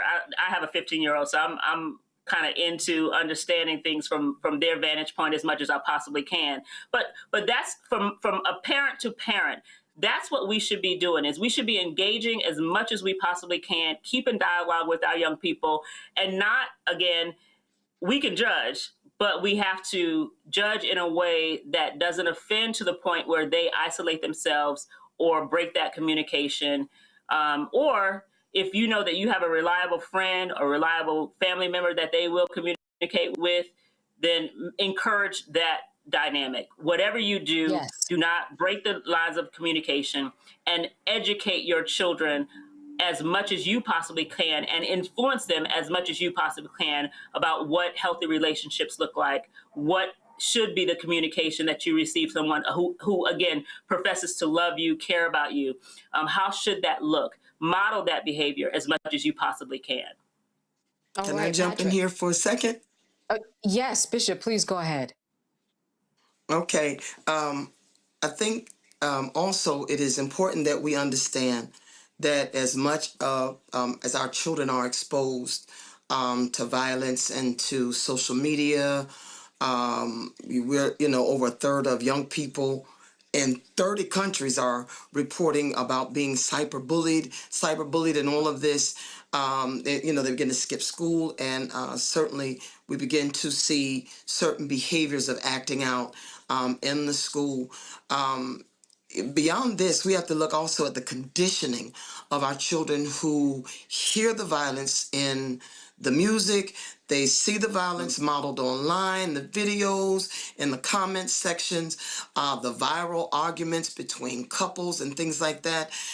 So we need to understand also that this is literally changing.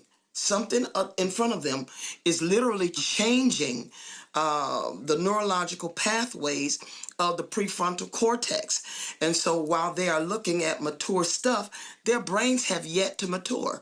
We're finding out that the prefrontal cortex that's responsible for connecting dots, learning from experiences, being able to control impulses, and all of that develops much later, up into the 20s and 30s now.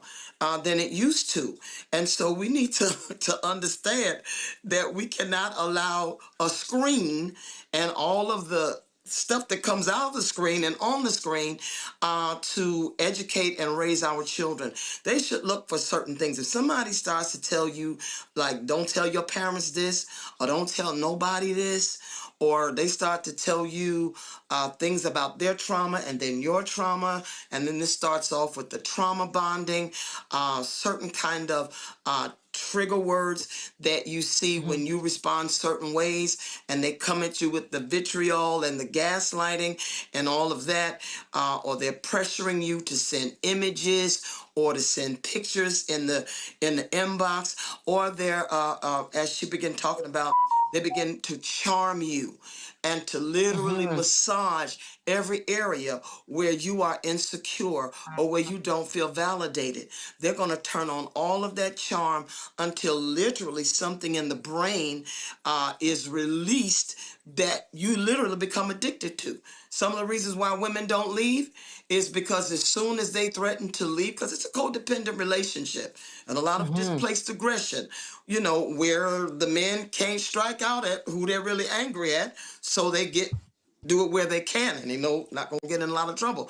But even then, when they come back and they buy you back, and I'm sorry, and da-da-da-da-da, and even when they go off on them online, you made me angry, why you make me do that? There's things going on neurologically in the brain that almost becomes like an addiction.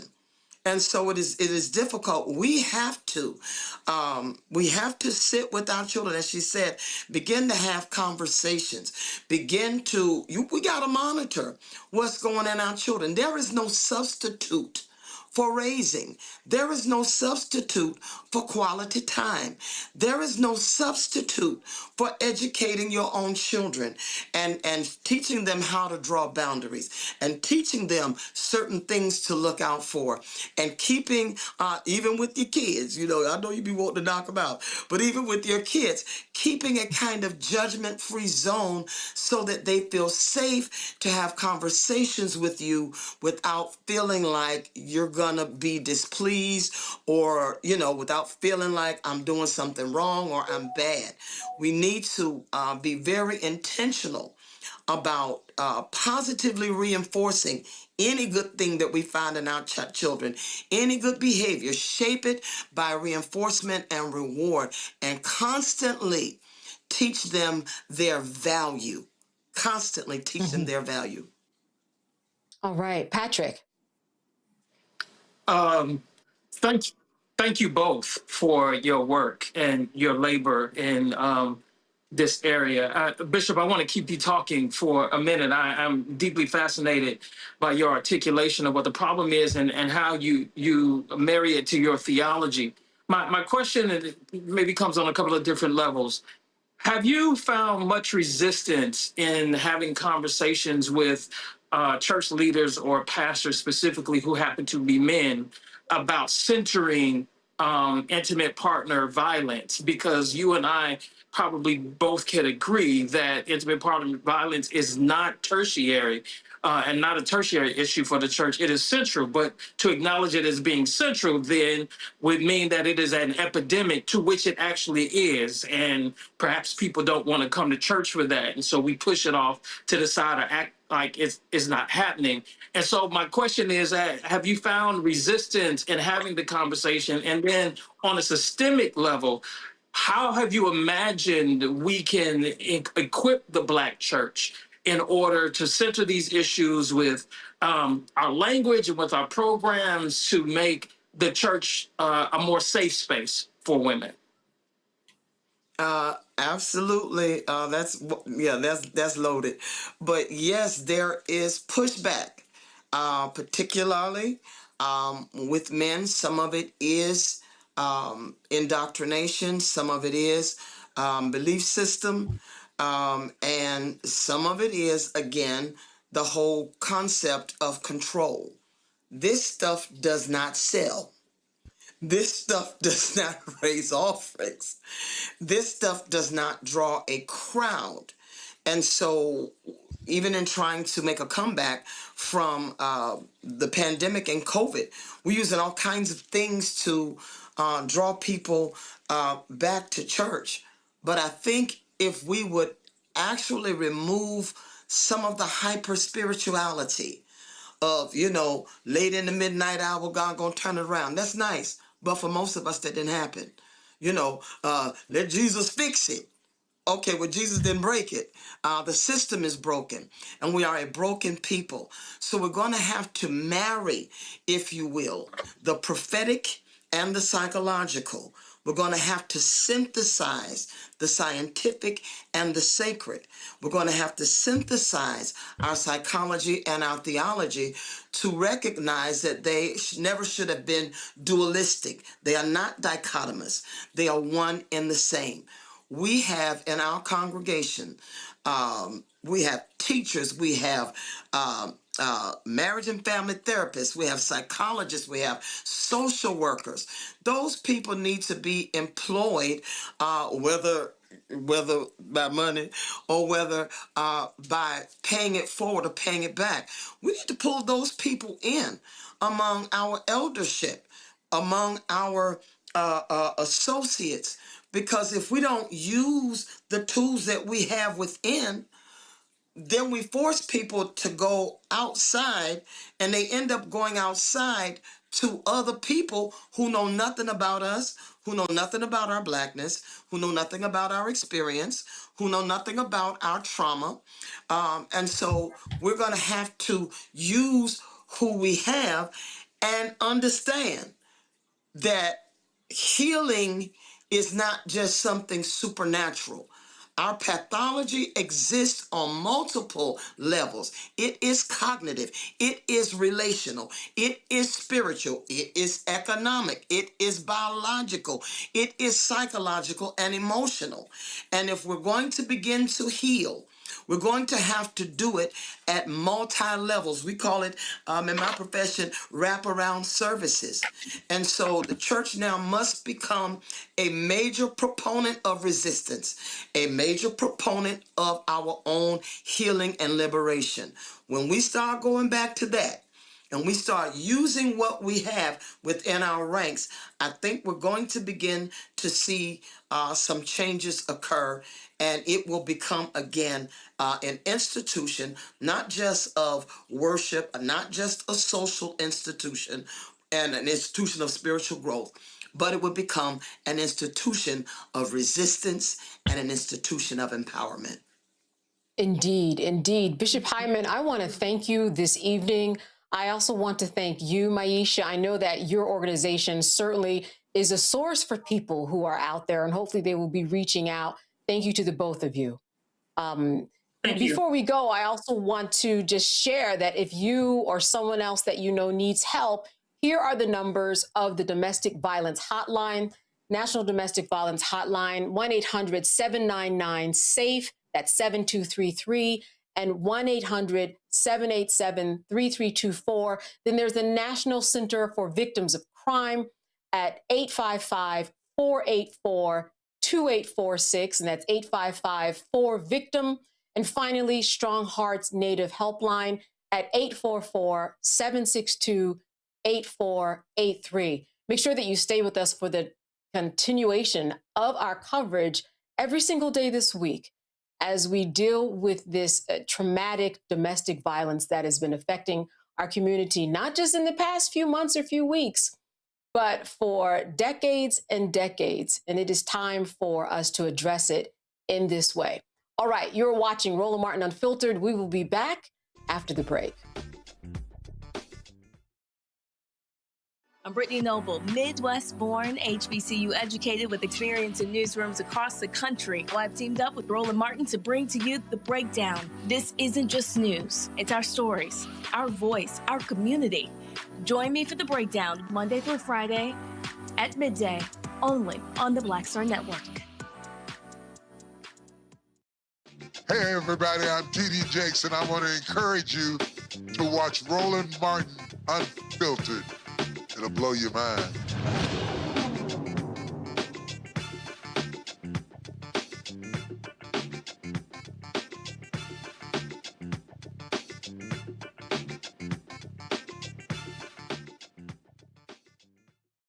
All right, a federal judge has permitted key claims of racial harassment and retaliation to advance in a case involving two former McDonald's executives who raised internal concerns and subsequently alleged retaliation. The lawsuit, filed by former Black McDonald's franchise operators, alleges disparities in store placement, grading, support, and expansion opportunities.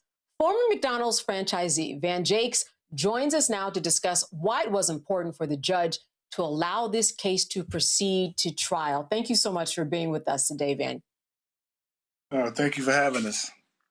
Yeah. So for people who haven't been following this, I mean, we certainly know that this has been in the news for a while, but what are some of the issues that we're dealing with that you want to make sure the public knows that are about to be adjudicated because of this case?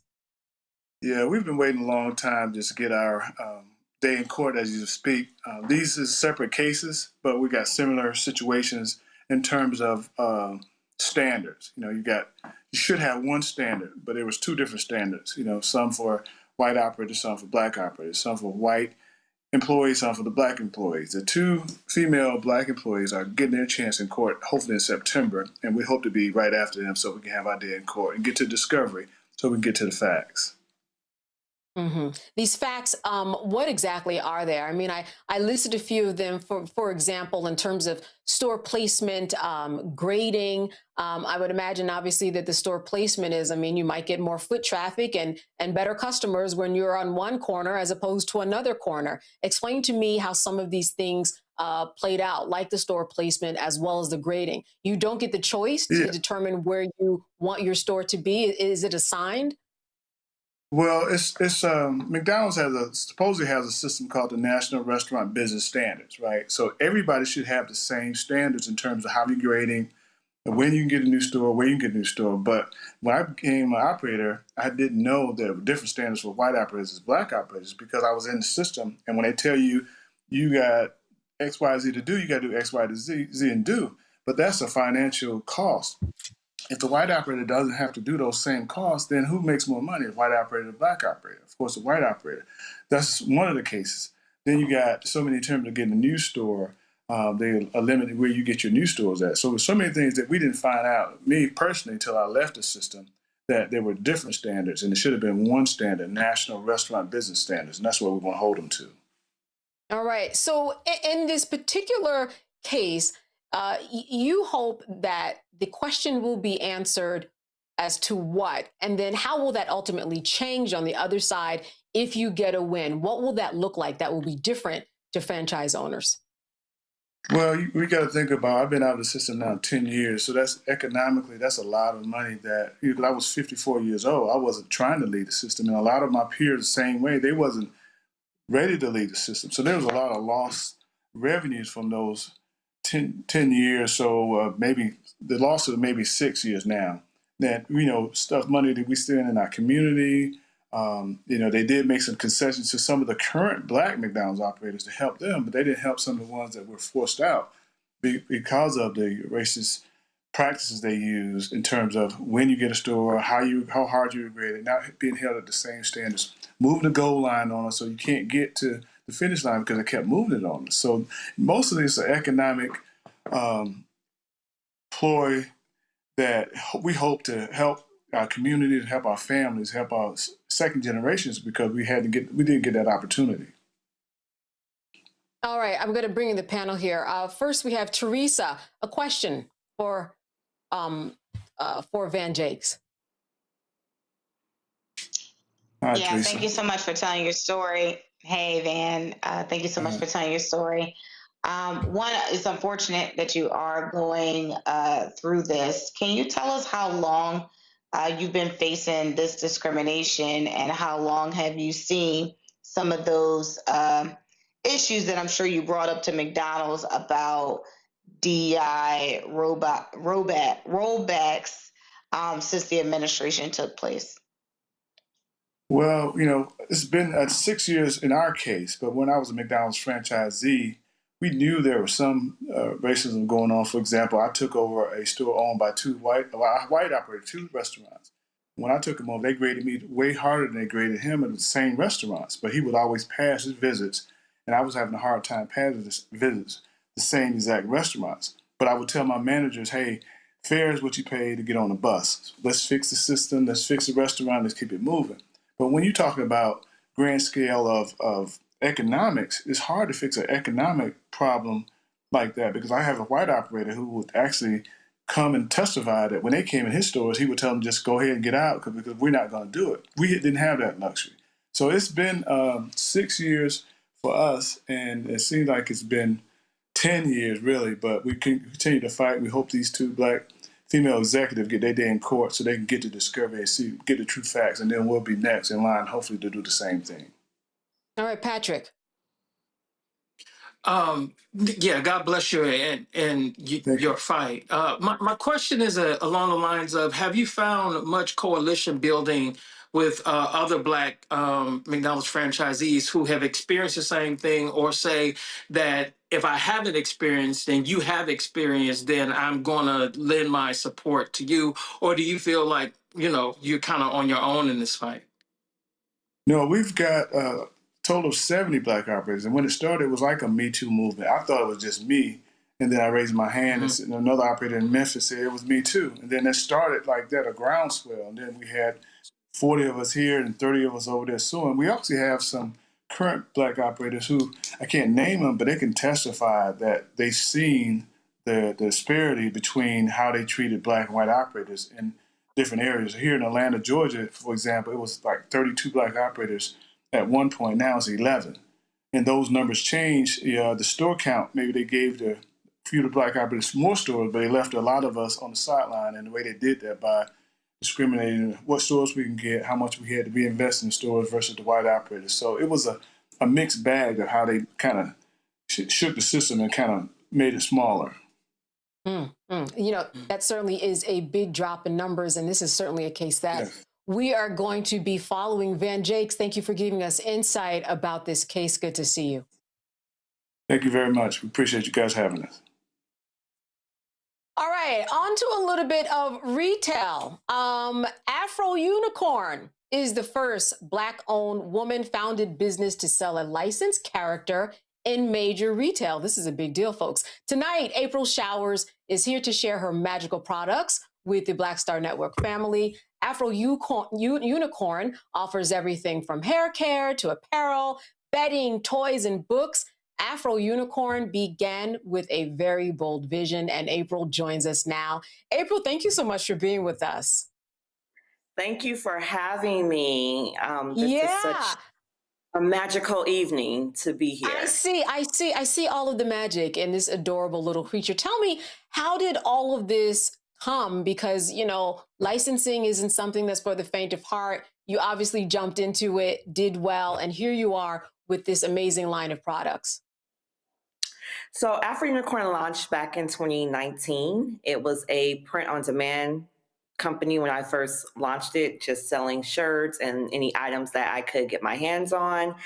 And then it just progressed. When I launched it, it was launched as a women's empowerment brand because a friend kept calling me a unicorn. And I asked him, why do you keep referring to me as a unicorn? He said, well, April, you're running your businesses. I have an insurance agency. I'm a licensed real estate broker, and I'm a mother of 2 amazing boys. And he said, April, you're doing it. Like, you're killing it. You're a unicorn. I didn't know much about unicorns. I looked them up. I saw they were unique. They were mystical. I said, I'm definitely unique. I'm all things Black girl magic. So I started to use the emoji in our phones until one day it just hit me like, why is it only white? Like, why is it that these characteristics only represent white? So I didn't like it. I went back out to go find a unicorn that looked like me. I couldn't find one. And so I decided to create it to be the change that I wanted to see, but then also to find my tribe of other women unicorns. So what started as a women's empowerment movement quickly grew into a children's representation brand as well. So I set it to empower, not even realizing that I was really changing the game on how children viewed themselves and the products that they see. And I'm the first Black woman to have a fully licensed character brand in major retail. Wow. I mean, kids love unicorns. Talk to me about your journey into getting into licensing it, and then as well as getting it into major stores. Not an easy task. No, it's not, but it's magical over here. So we definitely are not the norm. Afro Unicorn, when I first launched the brand, again, it was launched as a women's empowerment brand. So we had the likes of Tiffany Henyard, Alicia Keys, Sherry Shepherd, all these women that were rocking and wearing the brand. And then the children started to wear the brand. So then there was a video that went viral of a young girl wearing the shirt. And someone walked by her and said, I love your hair. And she said, thank you, it's an afro. So when she said that, the video just went everywhere. Months later, Oprah found it and they posted it on the Oprah Daily's page. And then the buyer at Walmart saw it and then reached out and said, hey, I'm missing this type of diversity on my shelves. I'm missing this type of grassroots organic brand on my shelves. And I would love to bring you in and introduce you to the licensing space. So when I say it was magical, it was definitely magical. And I was introduced and I was brought in. And once you're in the licensing space, it's a very small knit community. Everybody is like a 2 degree removed. And so they know everyone. So when you get with the party supply guy, and then he knows the underwear, and the underwear people know the hair accessories, and the hair accessories know the apparel. And then you start attending the licensing expos in Vegas, you start making connections, and that's how it just keeps growing. Yeah, and this is a really fine example of how you do business in the best way in terms of the marketing that you did, the opportunities that you took, and really the hole that you saw that actually needed to be filled. I want to jump to our panelists. Teresa, do you have a question for April? I'm sorry, Patrick. First, I'd just like to say congratulations. That sounds absolutely amazing. What you're doing. I'm interested in what your vision is and how you're expanding it and how are connecting with your core audience and broadening your audience. Well, the biggest thing that we face as a licensed character brand is that we do not have a show behind us. So the biggest thing that we're trying to do to expand is to get that animated series. So we're working weekly on developing out the story for Afro Unicorn. We had a lot of bumps in the road with not having the right partners. So now I think we finally have the right people in place. And so we're working on just bringing that storytelling. I do have books. I am the author of 8 children's books. So there are stories available. You get to learn more about the unicorns, but kids want to see it on television. And I want to see it on TV too. Yeah. And as we close, can you let me know a little bit of the backstory that's involved in how this Afro Unicorn, in terms of the stories you've written, what types of stories would we see about this Afro Unicorn? If it was a TV series, what's the backstory there of this unique unicorn? The biggest backstory is belief, and knowing that believing in yourself is the greatest superpower of all.